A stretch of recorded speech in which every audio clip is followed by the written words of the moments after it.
Hi students, good morning. Today let us study the remaining part of that chapter, Why Do We Fall Ill?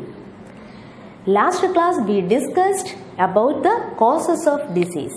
At that time I told you the immediate cause of the disease is the microorganism.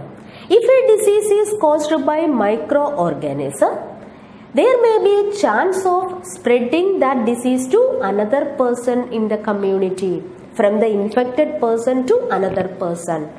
And such diseases which are caused by microorganisms and spread from one person to another are called infectious diseases. Okay, examples: common cold, pneumonia, tuberculosis, AIDS, cholera, etc. But at the same time, there are certain diseases which are not caused by microorganism. The immediate cause of that diseases are not microbes. For example, high blood pressure. Suppose if I am having high blood pressure, it is not due to the attack of microorganism. It is due to the accumulation of fat in my body or due to the lack of exercise. Okay, in such cases, it never spread from one person to another. Such diseases which are not caused by microorganism and not spread from one person to another are called non-infectious diseases. Example: high blood pressure, heart problems, vitamin deficiency diseases, etc. Okay, and which are the microbes that cause these infectious diseases? There are different groups of microbes. These are virus, bacteria, protozoa, fungi, worms, etc. Viral diseases include, some of the examples of viral diseases are common cold, influenza, AIDS, etc. Bacterial diseases include tuberculosis, typhoid, cholera, etc. Protozoan diseases include malaria, kala azar. Skin infections are caused by fungi. And the worm disease include ascariasis, elephantiasis, etc. Okay, why do we know these things? Why we are concentrating on the different categories of organisms? Is it necessary?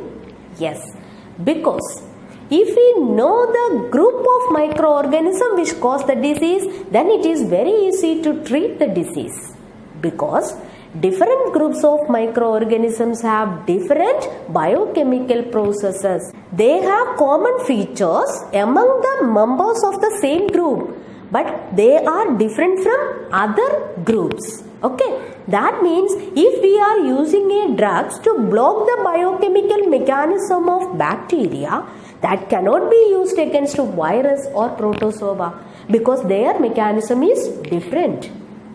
For example, we are normally using antibiotics against bacterial infections.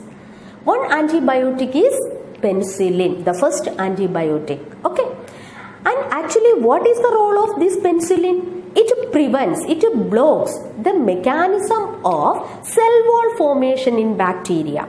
Okay, so when the antibiotic penicillin is there, bacteria are unable to synthesize the cell wall around its body and it will die easily.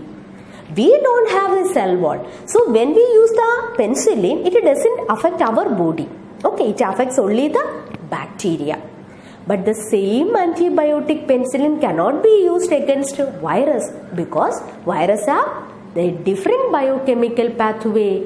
It is not following the same pathway of bacteria, so it cannot be used. It cannot work against virus. Okay. If we have common cold and we are using the antibiotic, it does not reduce the severity or the duration of common cold. But at the same time, if we have a bacterial infection along with this viral cold, it will work, because that time the antibiotic acts on the bacterial infection site, not the viral part. Okay, because the virus have another biochemical pathway. So the same antibiotic cannot be used against virus. How these infections spread from one person to another? Which are the different means of spread? Let us check. Some infections spread through air. For example, common cold. If a person is having common cold, he coughs or sneezes without covering his nose or mouth, what will happen? The droplets carrying these infectious agents comes out. And if that place is overcrowded or poorly ventilated, it will surely reach to the people standing nearby through the air. Okay, because when they inhale, the air containing these microbes enter their body and they are affected by the same disease. So such diseases which spread through air are called airborne diseases. Example, common cold, influenza, pneumonia, etc. Okay.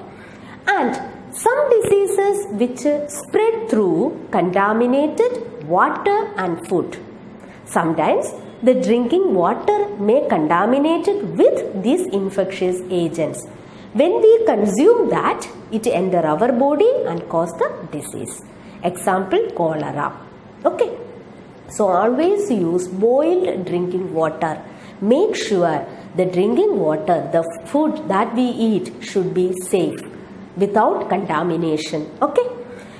Another method of spreading the disease is sexual contact. The common example is AIDS caused by a virus HIV. It is spread through sexual contact. It is never spread through casual physical contacts like handshakes or hugs. The other ways also it is spread like blood-to-blood contact or from infected mother to her baby during pregnancy or through breastfeeding it spreads. Okay, but it is never spread through casual physical contact. And there are certain animals which carry these microbes from the infected person and give to another person. Such intermediaries are also there.